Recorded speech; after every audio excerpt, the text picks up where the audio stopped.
Almino Afonso e Rubens Paiva. Essa importante luta dos engenheiros brasileiros pelo salário mínimo profissional cresce com o golpe de 1964. Tal como na campanha pela regulamentação da profissão nos anos 30, surgiram vozes de oposição à fixação de piso salarial mínimo para profissionais com ensino superior. O mesmo teor dos comentários se repetiu 20 anos depois com o Marechal Castelo Branco, que vetou a lei aprovada no Congresso Nacional sob o argumento de que seria uma interferência direta nos fatores condicionantes da lei da oferta e da procura, elevando, consequentemente, os custos de produção e atuando como fator inflacionário em marcante obstáculo à política de estabilização monetária desenvolvida pelo governo.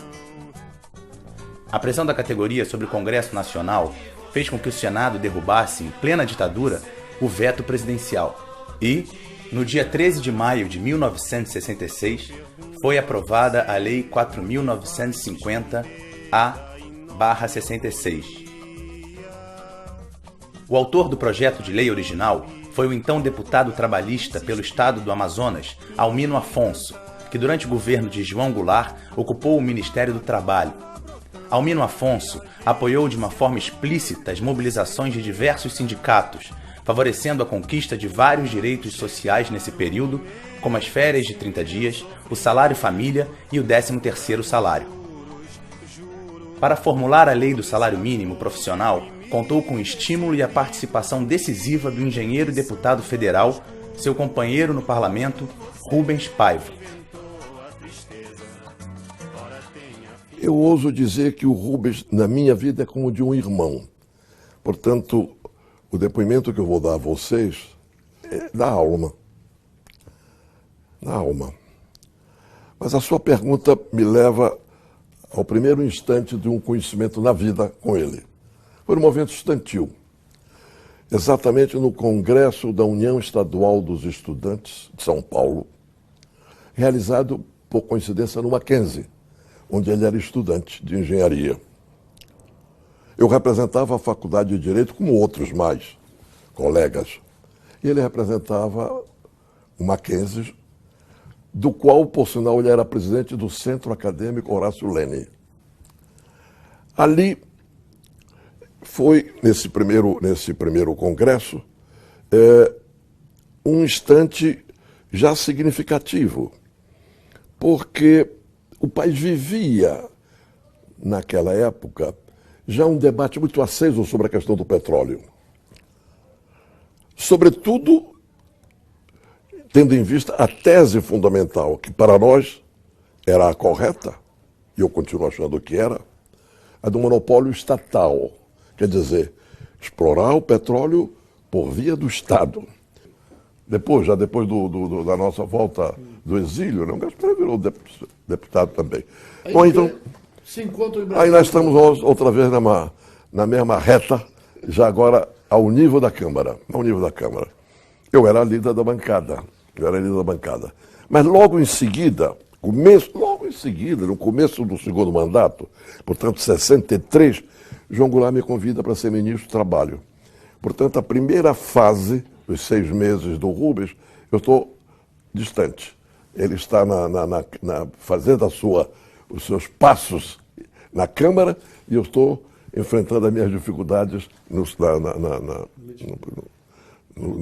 Ministério do Trabalho. Mas permanentemente aliados, etc. Não é? Aliados. Em algum momento desse segundo mandato, é que surge do Rubens uma pergunta. Almino, por que não ter um projeto de lei sobre o salário mínimo profissional para os engenheiros? Engenheiros, ele concretamente falou engenheiros. Engenheiros. Sério, por que não? Eu sou advogado trabalhista. Antes de entrar na vida pública, eu fui basicamente advogado trabalhista. Portanto, se eu vou estudar, realmente, não havia. Estudado, verifiquei que era perfeitamente cabível, etc., e formulei o projeto. Mas a ideia, a sugestão, foi dele. Registro isso com toda clareza. Fiz o projeto que abrangia engenharia, arquitetura e agronomia. Nem sei como hoje está a lei, se houve mudança ou não houve mudança. É ainda assim, não é? Muito bom.